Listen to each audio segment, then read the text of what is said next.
अस्सलाम वालेकुम वरहमतुल्लाहि वबरकातुहू।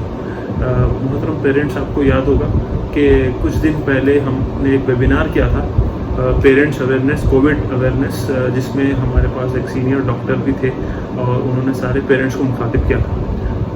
क्योंकि वो जूम मीटिंग थी, ऑनलाइन मीटिंग थी, बहुत सारे पेरेंट्स अपनी मसरूफियत की बिना पर उसमें शरीक नहीं हो पाए थे। सो वी हैव डिसाइडेड, हम लोगों ने ये सोचा कि पेरेंट्स का भी जो है ये ख्वाहिश थी कि एक बार वो जो डॉक्टर का सेशन जो मिस हो गया है उसकी रिकॉर्डिंग हमने ऑलरेडी हमारे YouTube channel Hyderabad international school और हैदराबाद इस्लामिक स्कूल पे अपलोड कर दी है, आप वो जाके देख सकते हैं। फिर भी बहुत सारे ऐसे सवाल जवाब थे जो पेरेंट्स पूछना चाहते थे, लेकिन टाइम की कमी की वजह से वो हम आंसर नहीं कर पाए। तो मैं आपको वो जो इम्पोर्टेंट अवेयरनेस मीटिंग थी कोविड-19 के बारे में, जो कोरोना वायरस चल रहा है उसके बारे में, तो मैं मीटिंग एक बार समराइज़ कर देता हूँ जो मैंने आपसे वादा किया था। प्लस एडिशनली हम ये करेंगे कि वो जो सवाल जवाब आपके जो थे, जो आपने चैट में भी किए थे और जो आपने पूछा था, लेकिन टाइम की कमी की वजह से डॉक्टर साहब ने जवाब मतलब नहीं दे पाए थे जवाब, तो वो सवाल के जवाब मैंने डॉक्टर से ले लिए हैं और मुख्तलिफ आप लोगों के सवाल थे, तो उस सारे सवालों का जवाब इंशाल्लाह मैंने जो डॉक्टर से लिया है वो आपको मैं देने की कोशिश करूँगा। तो सबसे पहला जो है, पहले हम उसको समराइज़ कर लेते हैं कि वो जो हमारी कोविड अवेयरनेस मीटिंग थी उसमें क्या क्या बताया गया था। सबसे पहले ये मैं बताना चाहता हूँ कि डॉक्टर साहब ने सबसे पहले कहा था कि ये बीमारी ख़तरनाक भी है और ये बीमारी जैसा सर्दी ज़ुकाम है उतनी जो है सिंपल भी है। तो दोनों चीज़ें हैं ये बीमारी के अंदर। तो आपको अगर इससे बचना है तो आपके अंदर अगर कोई भी सिम्टम आता है तो आप इसको डिले ना करें। अगर आप ज़्यादा डिले करेंगे तो ये बीमारी ख़तरनाक साबित हो सकती है और इसका वक्त रहते अगर जैसा आपको कोई सिम्टम स्टार्ट हो, अगर उसका इलाज आप कर लेंगे तो ये बहुत ही आसानी से कंट्रोल हो सकती है। तो सबसे पहले आपको ये बात जहन में रखना है कि इसके सिम्टम्स क्या होते हैं। जैसा आपके अंदर कोई सिम्टम आए तो आपको फ़ौरन जो है आपके फैमिली डॉक्टर के पास, क्वालिफाइड डॉक्टर के पास जाना है और आप उनसे कंसल्टेशन करेंगे और आप दवा स्टार्ट कर लेंगे। तो सबसे इम्पॉर्टेंट बात ये है कि इसके सिम्टम्स क्या हैं। तो देखिए, इसके सिम्टम्स है बुखार, खांसी, गले में दर्द और सांस की तकलीफ़, ज़ुकाम, सर में दर्द, डायरिया यानी लूज़ मोशंस वगैरह, ये सारी जो है इसके सिम्टम्स हैं। लेकिन ज़रूरी नहीं है कि आपका हर बुखार, हर खांसी, हर सर में दर्द ये कोविड-19 या कोरोना ही हो। लेकिन हम ये भी नहीं कर सकते कि वो नहीं हो सकता, ठीक है, क्योंकि अब आप देखें कि कम्युनिटी स्प्रेड शुरू हो गया है, खुसूसी तौर पर हैदराबाद में और सारे इंडिया में, बल्कि सारे वर्ल्ड में ये स्प्रेड शुरू हो गया है। तो हमको चाहिए कि हम बहुत ज़्यादा एहतियात करें और हम सबसे पहले जैसा ही कोई सिम्टम आता है तो हम डॉक्टर से रुजू हो जाए और वो डॉक्टर की प्रिस्क्राइब की हुई दवा आप ले लें। आपको जान के खुशी होगी कि स्कूल्स और डॉक्टर्स ने एक कोविड-19 अवेयरनेस टीम बनाई है और इसके अंदर डॉक्टर्स की फ्री कंसल्टेशन हम लोग दे रहे हैं ऑनलाइन। तो मैं इसके नंबर भी आपको ये इसके डिस्क्रिप्शन में मैं डाल दूंगा और कैप्शन में भी डाल दूंगा, तो आप वो नंबर पे भी आप रब्ता कर सकते हैं, डॉक्टर से बात कर सकते हैं। तो बेहतर ये है कि अगर आपकी कोई नज़दीकी डॉक्टर है तो वहाँ जाकर आप उनको बता लें और उनसे कंसल्ट कर लें, ये ज़्यादा बेहतर रहेगा। तो ये समरी में आपने सिम्टम्स समझ लिए। तो जैसा सिम्टम्स कोई भी आता है, आपको बुखार, सर्दी, खांसी कुछ भी आती है, तो मैं आपसे ये कहूँगा कि आप फ़ौरन डॉक्टर से कंसल्ट कर दें। दूसरी चीज़, आपको क्राउडेड प्लेस में नहीं जाना है। तीसरी चीज़, आपको कोई सिम्टम नहीं है, मिसाल के तौर पे ज़रूरी नहीं है कि सिम्टम आने के बाद ही हम इसकी जो है तैयारी करें, बल्कि सिम्टम आने से पहले भी हम इसका बचाव कर सकते हैं। कैसे? डॉक्टर ने ये कहा कि इस बीमारी का अभी फ़िलहाल कोई इलाज नहीं है, टेस्टिंग स्टेज में है, बहुत सारे जो है दवाइयों का जो है टेस्टिंग चल रही है और जो है वैक्सीन की भी टेस्टिंग चल रही है। वो जब सब मुकम्मल हो जाएगा, सक्सेसफुल हो जाएगा, तो वो आप तक पहुंच जाएगी। लेकिन अभी इसकी जो है दवा आपकी इम्यून सिस्टम है, लाइक आपकी बॉडी के अंदर जो बीमारियों से लड़ने की क़ुव्वत मुदाफ़ियत जो होती है, that is your medicine against corona. तो आपको चाहिए कि आपका इम्यून सिस्टम स्ट्रॉन्ग रखे। तो इम्यून सिस्टम स्ट्रॉन्ग रखने के लिए हमको क्या करना है ये एक बहुत बड़ा सवाल था और बहुत सारे पेरेंट्स का इसका जवाब जानना चाहते थे। तो मैं ये बताऊंगा कि इम्यून सिस्टम आपको स्ट्रॉन्ग करने के लिए सबसे पहले आप ये करें कि आप जो है आपके खाने पीने का स्टाइल चेंज कर दें। जैसा कि फ्रूट्स आप जो है लें, फ्रूट्स में आपको ख़ास तौर से अगर आपके पास सिम्टम्स है तो भी आपको फ्रूट खाना है, अगर आपके पास अल्हम्दुलिल्लाह सिम्टम्स नहीं है तो भी आपको फ्रूट्स खाना है। तो फ्रूट्स खाने का तरीक़ा जनरली ये है कि आप उसको नहार पेट खाएं, या तो सुबह उठकर आप फ्रूट्स खाएं, या अगर आप कुछ खा चुके हैं तो खाने के बाद 2 घंटे 2.5 घंटे के बाद अगर आप फ्रूट्स खाएंगे तो वो भी नहार पेट कहलाएगा। तो आप ये करें कि कोशिश करके ज़्यादा से ज़्यादा विटामिन सी वाले फ्रूट्स और वेजिटेबल्स खाएं। उसमें जो है मौसम्बी, क्योंकि अभी ये सीज़न भी है, हैदराबाद में मौसम्बी काफ़ी मकदार में ताज़ी मौसम्बी अवेलेबल है, तो आप मौसम्बी खाएँ, अनार खाएँ, अंजीर खाएँ, अगर आपको मोशंस नहीं है तो आप पपैया खा सकते हैं, चीकू खाएँ। ये फ्रूट्स आप खाएँ, कम से कम दिन में आपको 300-400 ग्राम कम से कम फ्रूट खाना है। इससे आपकी इम्यून सिस्टम स्ट्रॉन्ग होगी। और डॉक्टर ने और एक चीज़ रिकमेंड की थी, डॉक्टर ने ये कहा था कि मल्टीविटामिन की डेली एक टैबलेट लेना है। आप मेडिकल स्टोर जाएं और उनको बताइए कि कोई भी मल्टीविटामिन की टैबलेट दे दें। अब मल्टीविटामिन की टैबलेट्स कौन कौन सी हैं, उन्होंने कुछ एग्जाम्पल्स भी दिए। एक तो है A to Z, एक है जिंकोविट, एक है कोबाडेक्स या बीकोसिल्स, या कोई भी मल्टीविटामिन की दवा आप ले सकते हैं। तो एक मल्टीविटामिन लेना है, दूसरी आपको एक कैल्शियम की दवा लेना है जो शेलकाल है वो ले सकते हैं, या जो भी मेडिकल स्टोर पे उसका अल्टरनेटिव अवेलेबल है वो ले सकते हैं। तीसरी इंपॉर्टेंट चीज़ जो डॉक्टर ने बताया वो ये है कि आप विटामिन सी की टैबलेट लें। विटामिन सी मॉर्निंग में एक और इवनिंग में एक लेना है एडिशनली, तो ये आपकी इम्यून सिस्टम को स्ट्रॉन्ग कर देगी। विटामिन सी की टैबलेट का नाम बहुत सारे विटामिन सी के ब्रांड्स अवेलेबल है, एक लिमसी कॉमन है, C500 है, या जो भी आप मेडिकल स्टोर पे अवेलेबल है आप उनसे अल्टरनेटिव पूछ के आप ले सकते हैं। लेकिन ये दवाएं अगर आप सेहतमंद है तो भी आपको लेना है, क्योंकि ये फ्लू सीज़न चल रहा है। वैसे भी बारिश के सीज़न मौसम में फ्लू सीज़न आम होता है, ये वायरल फीवर आम होता है, तो इंशाल्लाह इससे भी आपको बचने में इसकी आपको वो मिलेगी। और अगर आप बीमार हैं, आपको खुदा न खास्ता आपको अगर कोविड हो गया है या कुछ दूसरा बुखार वगैरह वायरल फीवर हो गया है, तो आपको डरने की बिल्कुल ज़रूरत नहीं है। ये बीमारी आप बेहतरीन इलाज करके घर पर ही आप ठीक कर सकते हैं डॉक्टर्स की निगरानी में। तो आपको करना ये होगा, अगर आप सेहतमंद है तो भी आपको ये करना होगा, और आप अगर बुखार, सर्दी वगैरह, ज़ुकाम या गले के दर्द में भी मुब्तला है तो आपको ये करना होगा। डॉक्टर की एडवाइस, डॉक्टर की दवा के साथ साथ आपको ये करना होगा। पेरेंट्स का ये इम्पॉर्टेंट सवाल था कि घर के रेमेडीज़ हम क्या कर सकते हैं। तो घर के रेमेडीज़ में मैं आपको ये कहूँगा कि आप जो है, जो लेडीज़ हमारे घर में काढ़ा बनाती हैं, इसके अंदर दालचीनी डालती हैं, काली मिर्च डालती हैं, और थोड़ा सा कलौंजी वगैरह, ये सौंठ वगैरह ये डाल के जो बनाती हैं, और ये आप ये ले सकते हैं। और मैं पर्सनली हमारे घर में हम लोग जो यूज़ करते थे, मैं आपको वो बता रहा हूँ। हमारे दूसरे कुछ पेरेंट्स, करीबी पेरेंट्स हैं, और हमारे दोस्त अहबाब, रिश्तेदार, टीचर्स ने भी ये ट्राई किया है।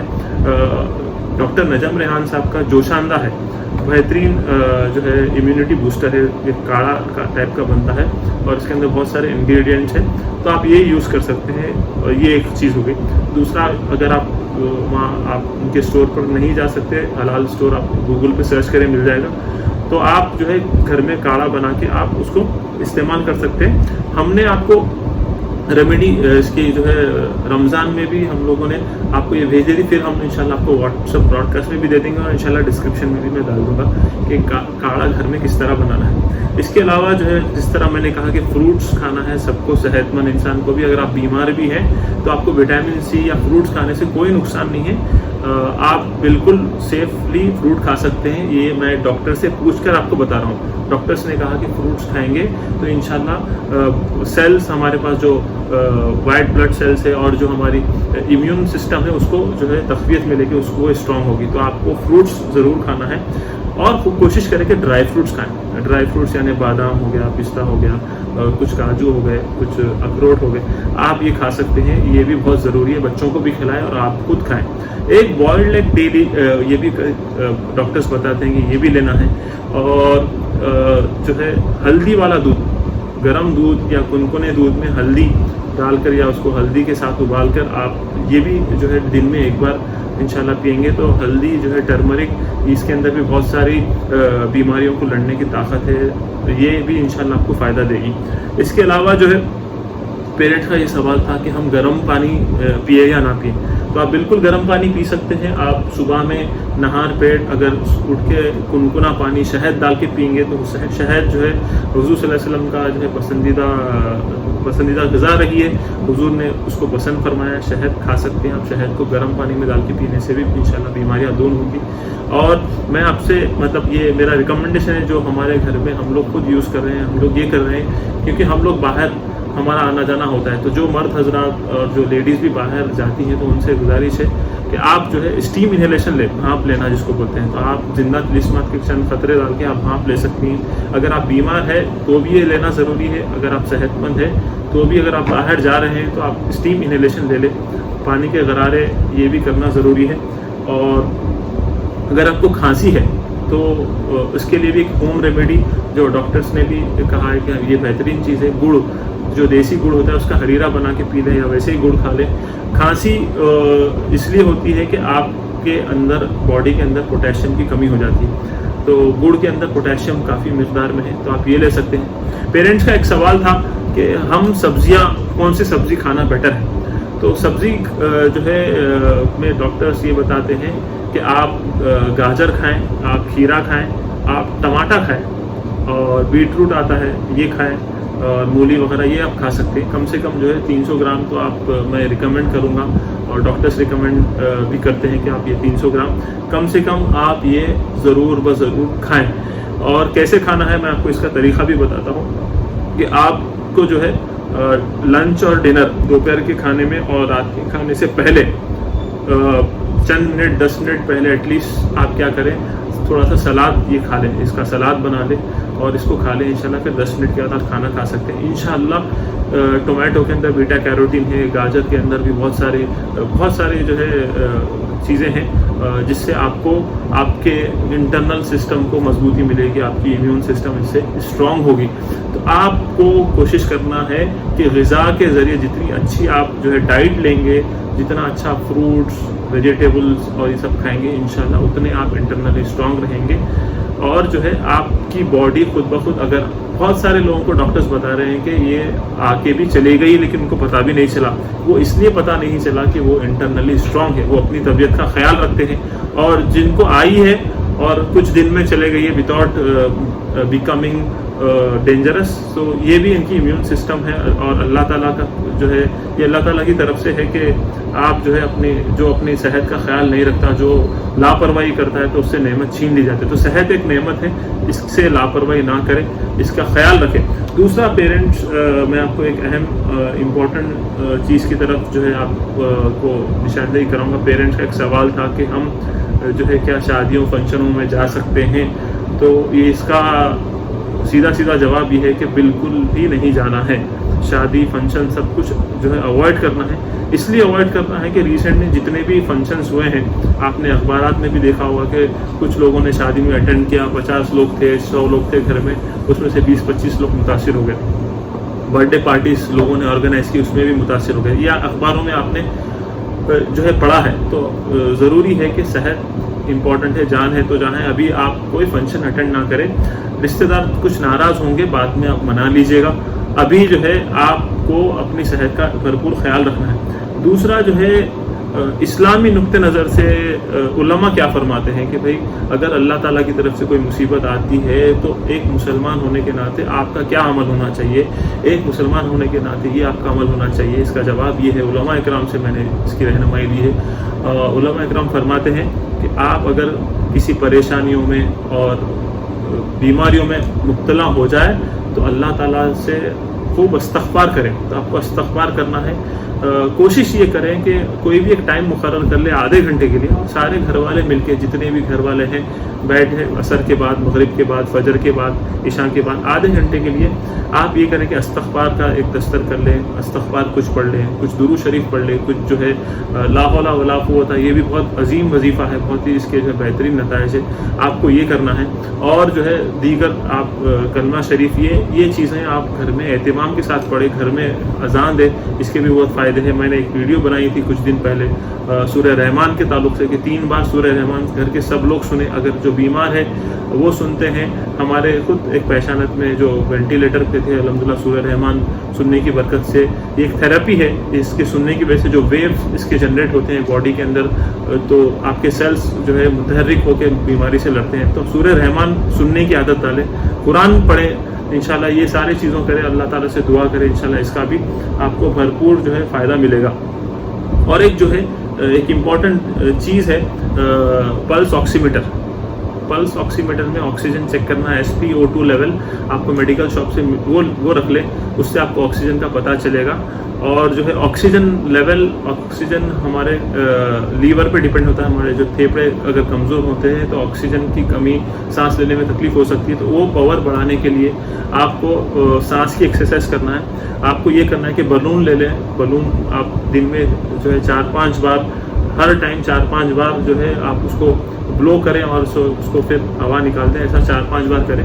और एक आप काम अहम ये कर सकते हैं कि आप जो है सांस अंदर लें, उसको बोलते हैं बॉक्स ब्रीथिंग। आपको सांस अंदर लेना है, कुछ देर रोकना है, फिर सांस छोड़ देना है, फिर सांस अंदर लेना है, रोकना है, छोड़ देना है। ऐसा हर बार, सुबह में आपने 10 बार ऐसा 10-15 बार कर लिया, फिर दोपहर को करें, फिर रात को करें, इंशाल्लाह उससे आपकी लंग्स पावर बढ़ेगी। और एक ये कर सकते हैं कि स्ट्रॉ ले सकते हैं, स्ट्रॉ ले लें और ग्लास में आप उसको ब्लो करें, उससे भी जो है ये लंग्स की एक्सरसाइज डॉक्टर्स जो है रिकमेंड करते हैं। तो ये सारी चीज़ों का अगर आप लोग ख्याल रख लेंगे इंशाअल्लाह, तो आप जो है बीमारी से लड़ने के लिए आपकी बॉडी तैयार रहेगी। दूसरा एक अहम सवाल था कि बच्चों को इससे कैसे बचाया जाए, क्या बच्चों को भी हम ये दवा दे सकते हैं? तो बिल्कुल, अगर आपका बच्चा 3 साल से कम है तो आप मल्टीविटामिन की जो मैंने दवा बताई, ये सिरप फॉर्म में मिलती है। मल्टीविटामिन, कैल्शियम और विटामिन C, ये सारे सिरप फॉर्म में आपको मिलते हैं। आप वो सिरप फॉर्म में मंगवा लें। बच्चा 3 साल से कम है तो 2.5 ml, और 3 साल से ऊपर है तो 4 ml, फिर अगर 5 साल से ऊपर है तो 5 ml। इस तरह से आप बच्चों को दिन में एक बार ये दें, और बच्चों को ग़िज़ा अच्छी दें, जैसा फ्रूट्स और वेजिटेबल्स और जो है दूध, अंडा वगैरह, ये सारी चीज़ें इंशाल्लाह आप उनको देंगे तो अल्लाह ताला हमको इस बीमारी से महफूज रखेगा। और जो है इस वीडियो को बहुत सारे लोगों तक पहुँचाएँ, क्योंकि ये सारे मैंने डॉक्टर से जमा करके आपके सामने शॉर्ट वीडियो में आपको बता दिया। फिर इंशाल्लाह अगर मौका मिलता है तो फिर हम लोग एक जूम में वेबिनार करने की कोशिश करेंगे डॉक्टर्स के साथ। और अगर नहीं कर पाए तो आप, ये वीडियो है आपके सामने, और जो है इससे घबराए मत। ये माइंडसेट का गेम है। अगर आप दिमागी तौर पे मजबूत रहेंगे तो इंशाल्लाह, और अल्लाह की ज़ात से उम्मीद रखेंगे तो इंशाल्लाह इस बीमारी से, परेशानी से हम जल्द से जल्द दूर हो जाएंगे इंशाल्लाह। अल्लाह हमको और सारे तमाम उम्मत मोहम्मदिया सल्लल्लाहु अलैहि वसल्लम को इस वबा से, इस बीमारी से महफूज रखे। जज़ाकल्लाहु खैर। अस्सलामु अलैकुम वरहमतुल्लाहि वबरकातुहू।